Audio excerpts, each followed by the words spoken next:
Have you ever wondered if true forgiveness is possible for the deepest wound in your life?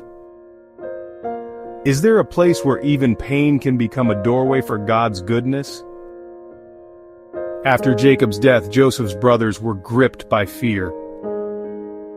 They said, "What if Joseph holds a grudge and pays us back for all the wrongs we did to him?" Driven by guilt, they sent a message pleading for forgiveness in their father's name. Joseph wept when he heard their words.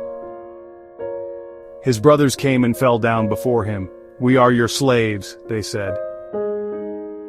But Joseph replied, "Don't be afraid, am I in the place of God?" Genesis 50:20 says, "As for you, you meant evil against me, but God meant it for good, to bring it about that many people should be kept alive, as they are today." And in verse 21, "So do not fear, I will provide for you and your little ones." Thus he comforted them and spoke kindly to them. Joseph's wounds did not vanish with time, but were transformed by God's greater story. He did not claim the right to judge, he laid down revenge and lifted up grace. Joseph saw that his pain was not wasted, but was used by God to save lives.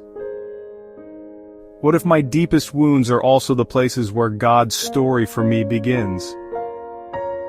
Can I trust that even what was meant for harm, God can use for good? As I meditate on Joseph's words, I face my own scars. Some wounds in my life still ache and forgiveness seems impossible. Yet I see Joseph's confession, God intended it for good. Wounds do not heal by themselves, but in God's hands, even pain can become a blessing. Joseph did not remain a victim, but became an agent of comfort and hope. Today, I choose to surrender the right to judge and offer my scars to God. Maybe I can pray for the person who hurt me, or at least open my heart to healing. May my scars become a story of comfort for someone else. Is there a wound in your life that needs God's healing touch today? Will you dare to let God turn it into a new beginning? If this reflection touched your heart, please like, subscribe, and share your story below.